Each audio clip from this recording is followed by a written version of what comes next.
और मैं ये समझता हूं कि जो आज आपको पैगाम दिया जाएगा, ये पैगाम आप यहां से लेकर के जाएंगे और अपनी नस्लों में उसको जिंदा रखेंगे।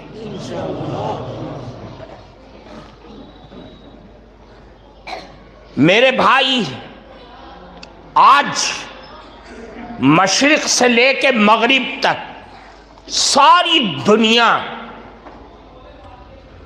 खास तौर से हम हिंदुस्तानी लोग,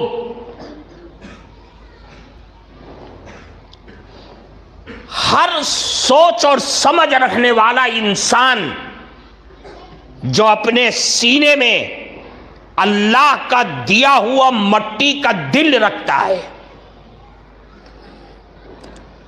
वो परेशान है।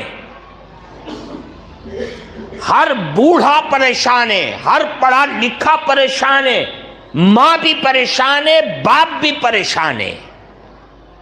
किसी से कि आज मेरी औलाद लड़का है या लड़की,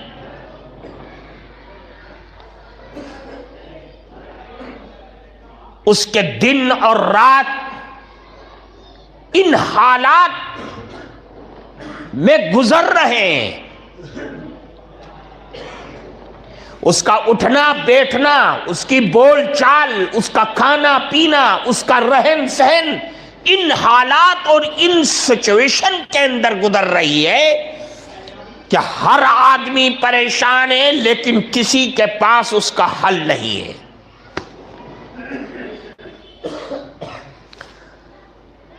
आज तक हम और आप, यहां पे आने वाला हर मुकर्रिर, हर वादो नसीहत कहने वाला, हर शेख, हर पीर, हर आदमी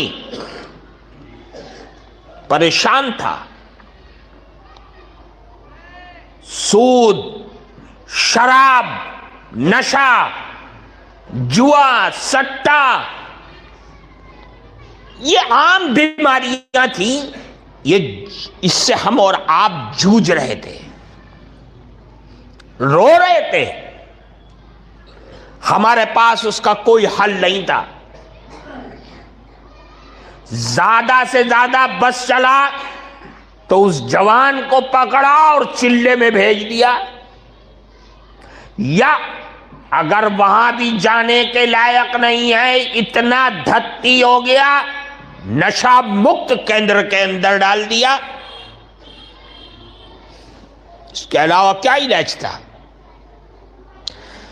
लेकिन आज उससे बड़ी वबा, उससे बड़ी मुसीबत, जिसने हर सूझबूझ के आदमी के सर को शर्म से जमीन में मिला दिया, वो हमारे नौजवान लड़कों और लड़कियों की इर्तिदाद की लहरें, जिसने ईमान को, इस्लाम को, कुरान को, रसूलुल्लाह की तालीम को बिल्कुल पीछे ढकेल करके ऐसी संगत इख्तियार कर लिया कि ईमान का जनाजा निकल गया है।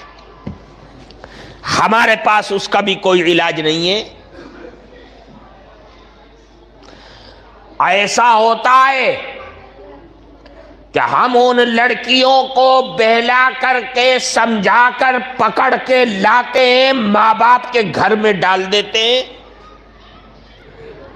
लेकिन जो संगत और जो संबंध उन लड़कों से है, आपके पास कोई इलाज नहीं है। वो 1 महीना 15 दिन मां बाप के साथ रही, फिर चली गई, क्या कर लेंगे आप? कोई इलाज है किसी के पास? कोई इलाज नहीं है।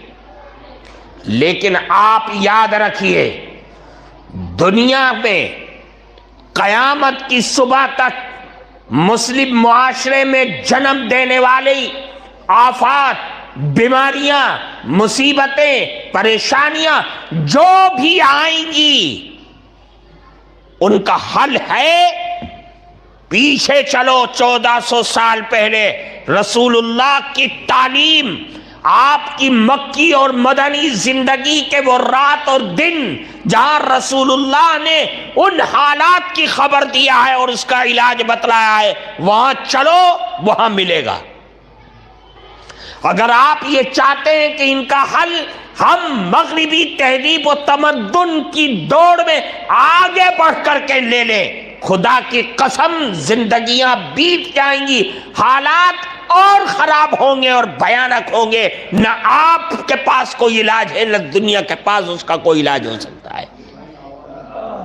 इसलिए मेरे भाइयों, आप इन इर्तिदादी लहरें, इन नशाश, सूद, सट्टे, जिना, बदकारियां, इन तमाम का इलाज चाहते हो तो आज मैं आपको उन इलाज का पैमाना और उन इलाज के रास्ते में आपको दे रहा हूं।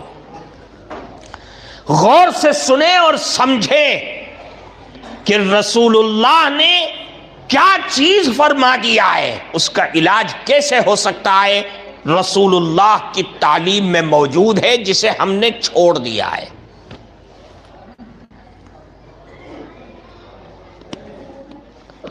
मैं यहां जितने मर्द मेरी आवाज को सुन रहे हैं उनसे भी, और वो मेरी माएं बहनें जो पर्दों में बैठी हुई मेरी आवाज को सुन रही हैं, मैं उनसे भी कहना चाहता हूं कि आप सुनिए रसूलुल्लाह ने क्या तालीम दिया है, रसूलुल्लाह ने क्या इलाज का तरीका बतलाया है। उन इलाज के तरीकों को अपनाओगे, ये सारी तूफाने बदतमीजियां जमीन के अंदर दफन हो जाएंगी।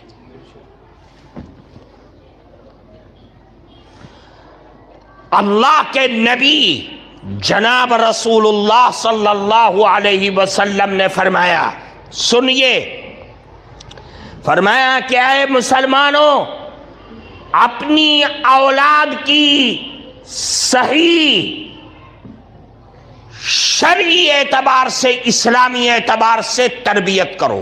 बस इतना सा नुस्खा है, इतना सा इलाज है। औलाद की तरबियत सही एक चीज शरई एतबार से, यानी जनाब रसूलुल्लाह सल्लल्लाहु अलैहि वसल्लम ने जो नुस्खे बतलाए हैं, जो तालीम के तरीके दिए हैं, उनको अपनाओगे तो ये इर्तिदाद की सारी लहरें खत्म हो जाएंगी। इसके अलावा कोई इलाज नहीं है। आप देखिए, मैं तरतीब से लेकर के चल रहा हूं। मैं तकरीर के मूड में नहीं हूं, मैं आपको बतलाता हूं। आप अपने मुआशरे और समाज और अपने दिल को टटोलिए कि रसूलुल्लाह ने जो तालीम दिया है, क्या मेरा अमल और मेरा खानदान और मेरी समाज के अंदर वो तालीम 100% पाई जाती है या 50% पाई जा रही है? उसको सुनिए। अल्लाह के नबी ने फरमाया, औलाद की सही तरबियत, शरई एतबार से तालीम और तरबियत, ये बुनियाद है और हर मां और बाप पर फर्ज ऐन है। हर मां और बाप पर फर्ज ऐन है औलाद की सही और शरई एतबार से तरबियत करना। याद रखिएगा इस जुमले को, हर मां और बाप पर फर्ज ऐन है। जिस तरीके से हर इंसान पर बालिग होने के बाद नमाज फर्ज ऐन है, रोजा फर्ज ऐन है, उसी तरीके से औलाद की सही और शरई एतबार से तरबियत करना फर्ज ऐन है। आप बात समझ रहे हैं मेरी?